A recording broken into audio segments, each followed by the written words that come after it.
سي نصر، انتم الان كتوجدوا لهذا الترايل ديال اجدير، بغيناك نتعرفوا شويه على تعرفوا الناس على هذا الترايل، شنو هي الهدف منه وفين غادي يكون وعلاش اختاريتوا اجدير بالضبط. Alors le trail, c'est une course en nature, c'est une course sur un terrain accidenté, c'est un terrain parsemé d'obstacles, c'est ça le trail. Il associe la course à pied et la marche et toutes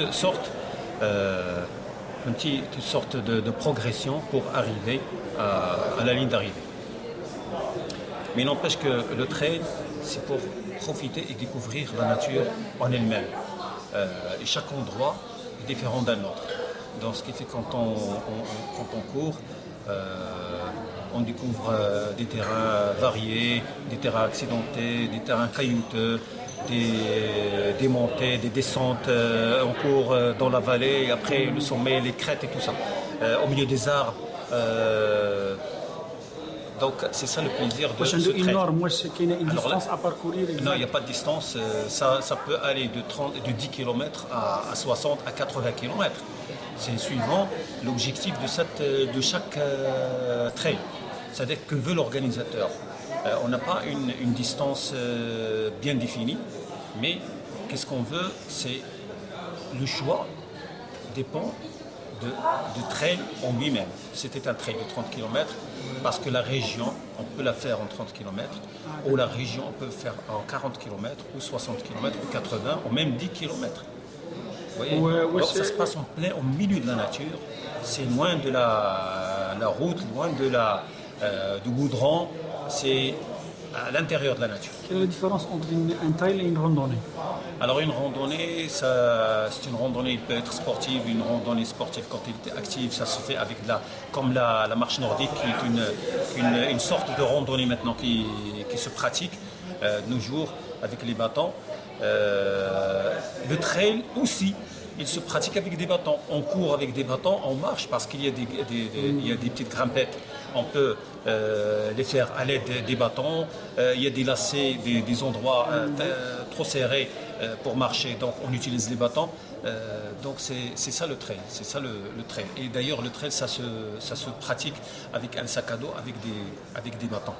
Les bâtons, on l'utilise quand on a besoin. Et pourquoi le choix d'Ajdir? Alors d'Ajdir, vous savez, il revêt c'est une région qui a une histoire de résistance, une histoire de culture. Et cette course, c'est pour nous rapprocher de cette région. C'est pour découvrir cette culture, c'est pour découvrir cette histoire, cette résistance, et découvrir ce qu'a laissé nos résistants marocains contre le colonisateur. Et d'ailleurs, cette région est pleine de ce genre de monuments. Est-ce que la communauté justement sur place, est-ce qu'ils vont participer pour un petit peu expliquer aux gens cette culture? D'ailleurs, le trail au départ c'était associé avec une action culturelle, dans ce sens pour essayer de donner une vision globale de la région sur le plan culturel, économique et social. Malheureusement, avec le timing, on n'a pas matériellement le temps c'est-à-dire de rajouter une autre action à ce trail. Mais pour l'année prochaine, on prévoit cette course au mois de mai, au lieu que ce soit en octobre, donc on va l'avancer au mois de mai, au mois de printemps, là où il y a les festivités, et on peut associer le sport avec les autres actions sociales et culturelles, pour mieux expliquer, pour mieux donner de l'information sur la région. C'est la deuxième fois pour Ajdir, non? C'est la deuxième édition. La première édition, oui. Et est-ce qu'il y avait d'autres éditions dans d'autres régions?